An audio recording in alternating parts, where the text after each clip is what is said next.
I love wigs as protective styles, and yes, I know this wig is not the most flattering, but it looked really good on the model, and it was only $9.99 on, where is it, Sam's Beauty. So I said, what the hell, you know, $9.99, let's try it. And I'm really attracted to shorter wigs. I've had a desire to have short hair for a very long time. All of my wigs are short. I'm not a fan of lace fronts. I hate the idea of plastering glue and gel down to my edges and my face. That's just me. I just like old school wigs that I can easily put on and easily take off. Plus, I can't sleep in wigs. Like, it has to be a removable unit. There's just no way I can go to sleep with a wig on. So I have to be able to take it off at night. That's another reason why I'm not a fan of lace fronts.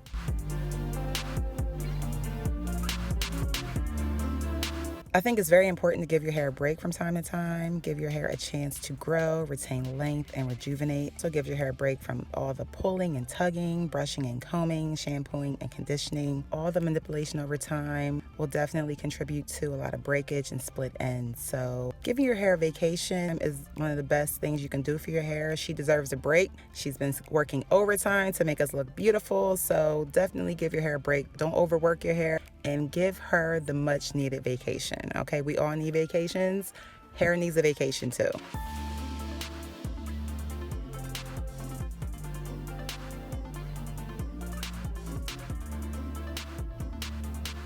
I usually give my hair 30-day vacations, probably 3 to 4 times a year. So 3 to 4 times a year, depending on my mood and what season it is, my hair is tucked away in a wig for 30 days.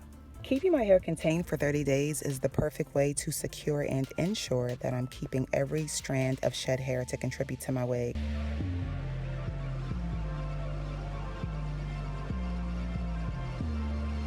Then I add a little Napa Valley sunflower oil to condition my hair to make it easier to comb through.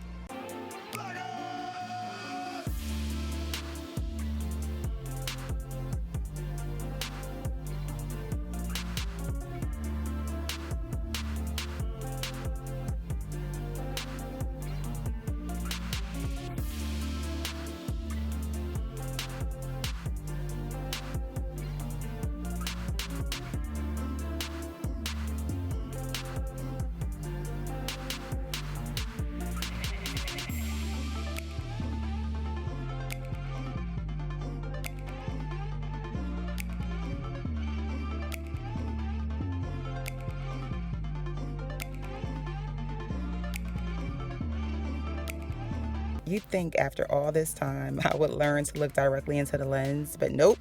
I always catch myself looking into the monitor instead because I'm never in focus, and I'm always paranoid that I'm not in focus, so I'm always looking at the monitor and not the lens.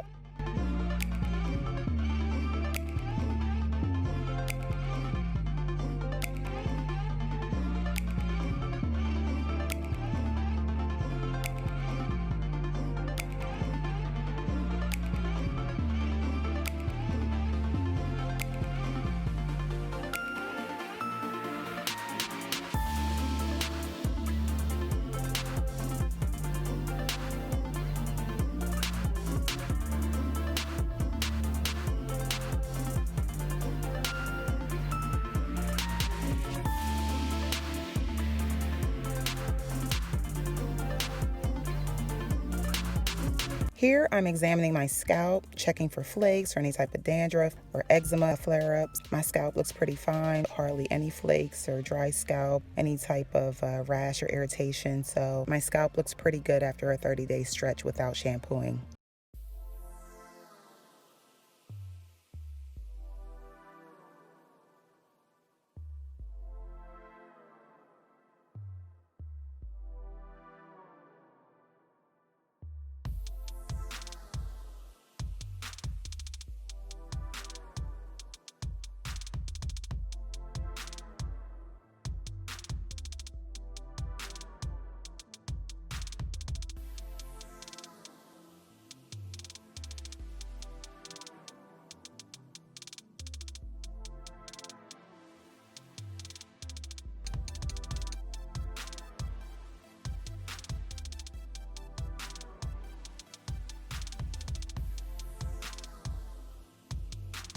Start saving your shed hair.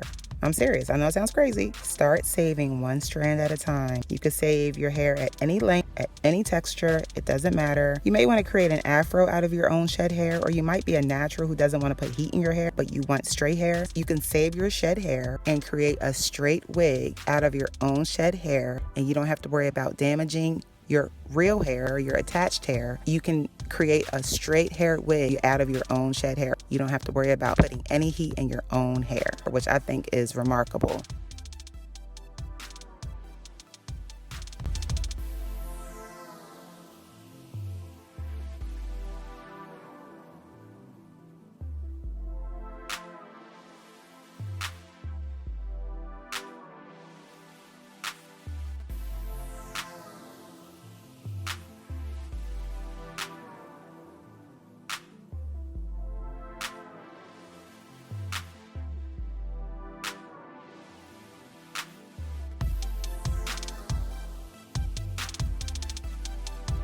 Now, I'm on purpose not making a lace front out of my shed hair. Making tracks out of my shed hair will be the most useful and the most versatile way to get the most out of my shed hair. And you'll see in the future why, you'll see.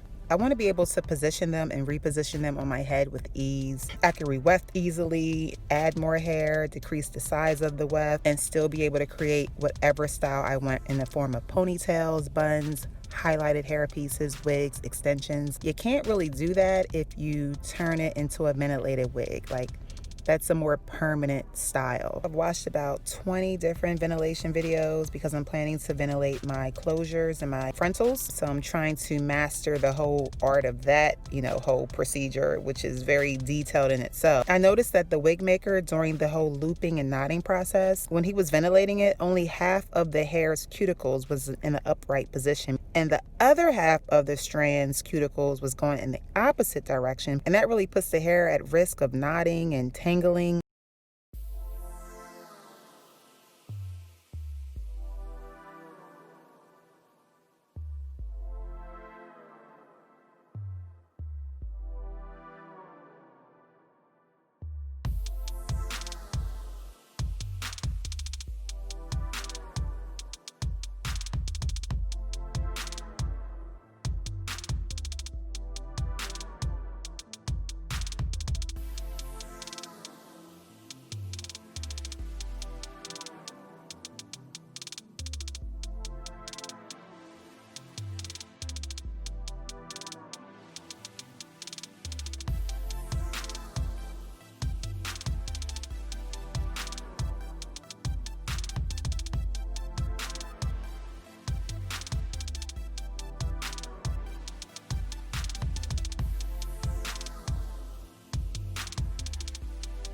Yes, my hair will be different lengths all over my head, but once it's sweated, it will all look the exact same length. That's not really a concern of mine. It's only going to be off by maybe half an inch to an inch. Does my hair shed less when straightened? My hair sheds at the same rate, whether it's straightened, stretched, or wet. I always experience the most shedding during fall season, somewhere between August and September. All of my music comes directly from the YouTube audio library. The music is, it's okay. It's nothing to write home to mom about, but I'd rather use YouTube's music than risk getting a copyright strike. More than half my videos on my channel have copyright strikes, so that's why they're on private.